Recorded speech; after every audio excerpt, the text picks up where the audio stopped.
O, eto na nga. Eto na. Ready? Totoo na to? Totoo na to, guys. Ay, wait lang, rolling naman. Oo. Totoo na to. Machichika na natin. Ay, machichika na natin si Zainab na nandito. Ang taray naman ng pati nasa TikTok tayo ngayon. Yes. Queen of the internet ang labanan Uy, talaga. grabe naman yung queen of the internet. Bless lang. Oo, bless lang. Ay, alam mo, sobrang saya mo. Ang ganda ng aura mo. Kaya parang itong 2026, sobrang daming maganda na nangyari sa'yo. Yes, actually parang di ba after ng 2025 wedding ko, 2026 naman yung era ng work mood talaga. Talaga. So, in it to win it ka ngayon. Yes. Ano yung mga pinagkakaabalahan? Actually, focus ako sa kids, vlogging, content pa din. And galing lang akong Dubai and then I'm flying to Paris. Sunod-sunod din talaga yung mga blessings. Ba, Paris na siya. Kaya Ano nga meron? ayun na nga, fashion week. Pero hindi ako guest. Maglalakad ako sa isa sa mga veteranong designer natin dito sa Pilipinas. Yes. Kaya excited ako. Sana mo ma-approve na yung visa. Sinabi agad. Baka ma-evil eye tayo. Hindi ka ma-evil eye. Sa 3 na yung paalis na ako sa 3. March 3. Oh my gosh. Ano yung paghahanda mo sa Paris Fashion Week? Zainab, ito na yun. I mean, ibang level maglakad sa... Pero Paris Fashion Week is the fashion week. Yes, kaya nga Actually, sobrang looking forward ako kasi dream ko din talaga mag-model. Kumbaga yung vlogging ko, binigay lang talaga siya sa akin ni Lord. Pero feeling ko, gusto ko pa rin pumunta doon sa path na gusto ko talaga. Wow. Nasaan ka nung sinabi sa'yo na pwede ka ba mag-Paris Fashion Week? Actually, dapat pati Milan. Hindi lang talaga kinaya na ng schedule kasi sunod-sunod. Kaya nga sobrang blessed talaga. This is all God's grace and blessing, diba? So, ayun, hindi kinaya. Sabi ko, gusto ko pa rin matuloy kahit punong-puno kasi. So, sabi ko, baka pwedeng sa Paris po. Pumayag naman. So, ayun. So, yung dalawa dapat Milan and Paris. pwede na ba i-mention yung designer? Hindi pa? Yeah, sana talaga, Leo Almodal. Oh my God, si Leo! Yes!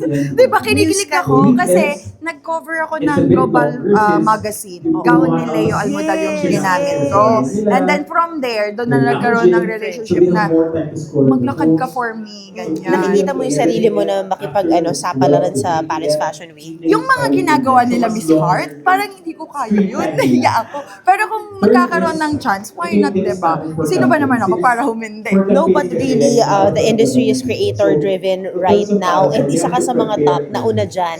Diba? Wait, gusto ko na sana pag-usapan, just to divert the topic. Kasi you were saying it's all because of God. And I do remember your relationship with God.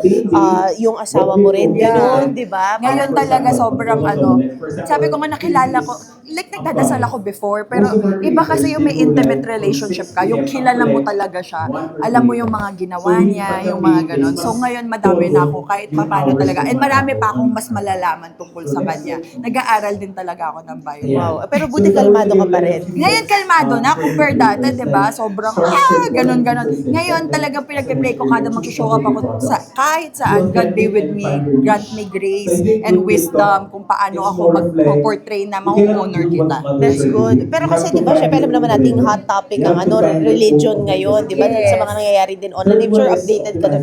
Buti, yun nga yung ibig ko sabihin na kalmado ka, no? Hindi ka pa naman, hindi mo naman tinotodo yung Hindi. judging of people. Actually, okay naman mag-share ng gospel kung ano yung mga kilalanin nyo si Lord. Pero like mag-dictate, feeling ko parang keep it to yourself na lang. Parang kung ano yung nakikita mong mali, mag-pray mo na lang, God. Kausapin mo sila, i-guide mo sila, di ba? Huwag na yung makialam. Ayun. Correct. Pero ayoko lang ng negative. Oo, totoo. Actually, sobrang positive nga ng aura mo. Kamusta yung kamusta, paano kayo nakikita ni ngayon, ni Hobby? Kakauwi lang niya kasi nag-birthday siya dito sa Pinas. So parang March 16 hanggang March 20 nasa Pinas siya, tapos balik. Tapos March 1 to March 3 andito ulit siya bago ako umalis. Ganun lang, kapag may off siya na 2 days, uwi siya. Sabi niyo, di ba gusto niyo na mag-family planning? Kaya nga, pwede naman kami mag-family talaga. Like, ayun na din ang hinihingi ng lahat. Lahat, nasunod sila. Ng comment section ng comment section. Kailan kaya siya mabubuntis? Pero kasi, ang pinag-usapan namin ni Ray is, sana, pagka i-push na namin mag-baby, yung magkasama kami. Kasi mahirap yung LDR eh. Especially ang hormones ng mga buntis. So, medyo may trauma ako dyan before and ayoko magkaroon ng something. Kaya sabi ko, magkaroon lang ng time na it's either punta kami ng Japan for a year or pag bumalik ka na ng Philippines for good, that's the time. Anytime. Go! Kailan yun? Go! Actually kasi, ang basketball career naman, hindi naman siya matagal Forever, eh. So oo. 33 na siya. Sabi niya gusto niya mag-retire 35. So 2 years. Malapit Diba? na. Malapit na din. At ang dami pang ganap. Yes, ang dami pang ganun. At saka, ang pinofocus kasi namin ngayon, yung makapag-build kami this year or next year na ng house. Ang dami mo namang house. Wala! Ano ka ba? Grabe ka naman. Parang dami mong Wala. ang dami mo karakitan, ang dami mo Uy, investment. wala. Hindi, akala mo lang yun. Lahat ng mga dumadating na blessing sa akin, sinishare ko talaga sa family. Ay, wow. Eh, kamusta si Bia? Kamusta Okay yung na anak mo? okay. Ang laki na. Bigger na siya. Magpa-5 na nga siya. Already. This coming April. Tapos si Lucas, magna-9. Wow. Diba? So parang 3 years may binata na ako. Ready ka na ba? Ang bilis, diba? Actually, hindi naman yung parang ready ka na ba ganyan. Mas na-enjoy ko siya ngayon. Especially now. Kasi parang nasa ano na ako. Hindi naman. Parang ngayon kasi parang nagiging nakikita nila ako hindi lang as mom, as friend din. Na kapag may secret sila, ganyan, pwede nila sabihin sa akin. Wait, so cool mom ka? Oh, gusto ko cool mom ako. Yung talagang sabi ko nga kapag lumaki kayo, ako kasama nyo kapag gusto nyo mag-party. Nako, Ganyan. ready na ba sila? Si Zainab ang mommy nila. Hot mom. Oy, grabe naman. Ako naman, nakikita ko naman, matatalino naman yung anak ko. So, blessed din ako. So, yun na lang sa akin. Sila na yung matalino. Hat na lang. Speaking of madiskarte. Madiskarte. Speaking of mom, tawag mo rito, kamusta sila sa school? Ano ka ba? Gumagawa ka rin ba ng mga homework nila? Actually, kasi bukod sa school nila, meron din silang teacher na pumupunta everyday sa house. Galing. Kasi hindi ko naman ako. Correct. May work pa din Know naman. your strengths. Oo. So, ang ginagawa ko is, like kapag may mga events sa school, may mga needs sila, ayun, ako mismo maghahanda ng mga ganung bagay. Pero like sa turo-turo, minsan na-check ko, ano yan, ganyan. Pero not all the time. Honest naman ako doon. Kaya may make-up ako sa time na mga wala ako. Wow. I love it. Balance pa din. Balance pa din. So yung goal mo this year, bahay? Bahay talaga. Sana. Kasi ilang rooms? Ha? Ilang rooms? Lahat na ng kailangan namin sa work sana nasa bahay. Studio, basketball, gym, ayan. Pinagpe-pray namin talaga.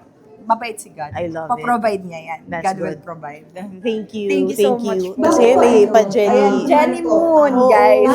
Wait, pang ilang endorsement mo na yan? Tapos, ngayon po, bakit po ang tumor? Wait, mag-acting ka ba ulit? Bakit po? Mas mahal po ngayon. Mas gusto mo mag-content? Model talaga. Tsaka iba yung content, no? Iba yun. Di ba si Ivana nag-stop na? Nag-ano siya? Bumalik siya. Bumalik siya ngayon Bumalik siya sa... for Joshua. Oo, pero talagang tinigil ka na. Sobrang... Carry. Oo, correct. At least nung mo, si Derek ang agad ang mo, di ba? I always say na Tapos parang parang, okay, at least na-try ko na. Correct. Congrats. So, ano na ginagawa niyo? Mag-ano ba kayo? So, Magtutok ba kayo? Magtutok Magtutok ba kayo? Tapos na, for like, let's say, kanina. quarter